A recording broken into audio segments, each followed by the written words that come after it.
цусд сувг үзүүлж бай.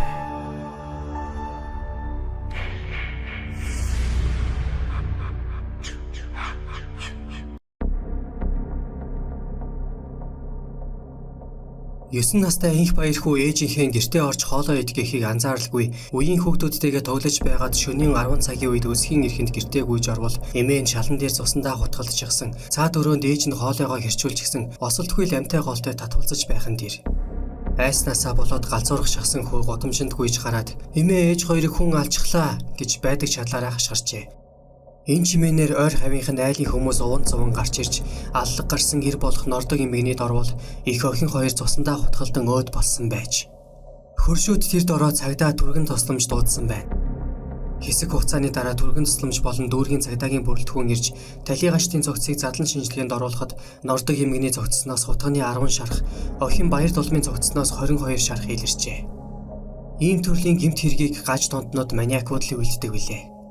Хэрэг гардаг өдрийн 18 цагийн үед инх баяр хүү годомжинд бөмбөг хөөж явсан байна.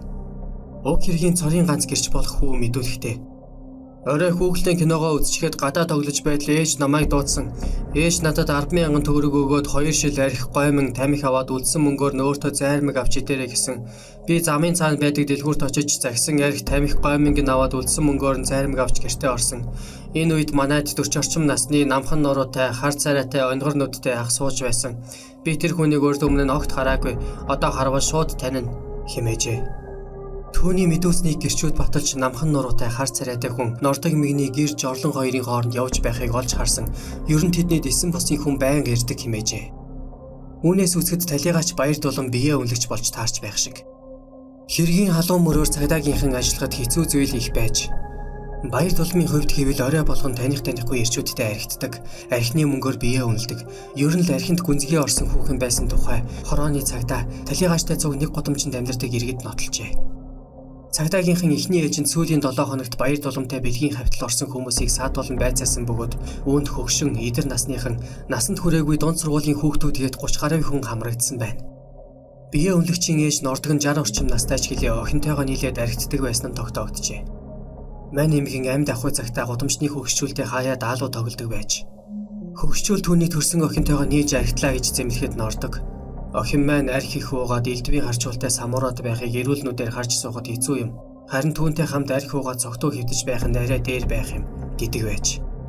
Өдөртөө олон хүн талигачийнхаар орж гардаг байсан болохоор ээж охин хоёрыг хөнөөсөн гаж донтныг олох магадлал их л бүрхэг болж хувирчээ.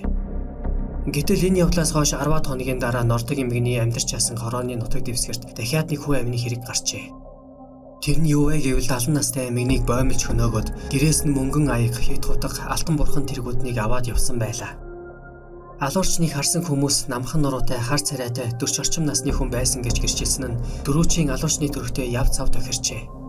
Ингээд цагдаагийнхан алуурчны тухай мэдээллийг нарантуул хар хорин захын алт мөнгөний наймаачид энд тентхийн ламбардуудад тарааснаар гэмт хэрэгтэн сарын дараа баригдсан байна. Нэг сэжиг бүхий итгээд хит хутга 5 ширхэг мөнгөн аяг барьцаалан 200,000 төгрөг аваад явсан тухай 3 дугаар хороололт байх ломбардны эзэн цагдаагийнханд мэдээснээр 3 хүний амийг хөнөөсөн Орсогийн галт хэмээх алуурчин баривчлагджээ. Тэрээр 2 удаагийн үйлдэлээр 3 хүний амь хэрхэн бүрлэгсэн тухайгаа мэдүүлэхдээ намайг дэлгүүрээс тамхи аваад гарах гэтэл огт танихгүй нэг бүсгүй хамтдаа нэг шил юм муу хийсэн. Гайгүй царайлаг бүсгүй байсан болохоор би шууд л зөвшөөрсөн. Тэгээд түүнийг дагаад гэрт нь явж ортол ээж нэгээд хөгшин авгаа сууж байсан. Би авсан архиа задлаад тэр хоёртой хувааж уусан. Ээж нь настай хүн гэхэд архийг сүрхий зүлж байсан. Удалгүй нөгөө бүсгүй хүүхдэд дуудаад архинд явуулсан. Би сүүлчийн архийг уугаад муудаж ихэлсэн. Нэг ухаан орсон чинь ээж охин хоёр намайг элдвээр гарааж зүхээд сууж байсан. Энэ новшийн архичныг хөөж гарах гэж ээж нь охиноо загнаж байсан. Тэгтэл охин нь та өөрөө улаан архичин байж бусдыг архичнаар нь дуудаад байхдаа яадаг юм бэ гэсэн. Ээж нь хариуд нь миний архи уух яах вэ? Чиний наад салтаа чинь 9 шидийн ирчүүд сувуулсаар байгаад өтөжгүй эзлээ.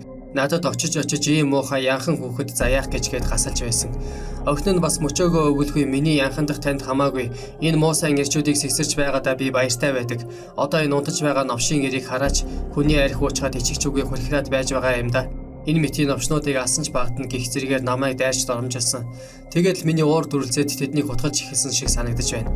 Гэхдээ чухам яаж хутгаснаа санахгүй байна хэмээжээ. Харин хоёр дахь охирогчийн тухайд 10-аад хоногийн өмнө амийг нь хөнөөсөн ээж охин хоёр надад алт мөнгөн идэл хураадаг нэг эмэгний тухай ярьж өгсөн юм. Тэгээд л отлт хийж байгаад тэр хөвгчнийг боймож хөнөөгөөд эд зүйлийг нь авсан химээжээ. Нийслэлийн шүүх түүнд ялын дээд хэмжээ оноожээ. Шүүгч түүнээс чи Далига чи хөнөөлгүйгээр эд зүйлийг нь авч болоогүй юм уу гэж асуугаад Орсогийн галт та чинь юу яриад байна? Хүн алж тоглоно гэдэг чинь надад алт эрдэнэс халаасалснаас илүү таашаал өгдөг юм шүү дээ. Хүн алхад надад их гоё мэдрэмж төрдөг. Үүнийг би юугаарч солихгүй хэмээжээ. Гэвч манай алуурчин юугаарч сольшгүй гоё мэдрэмжээ өөрийнхөө амь насаар сольчихсон нь өөр өвдөлтэй.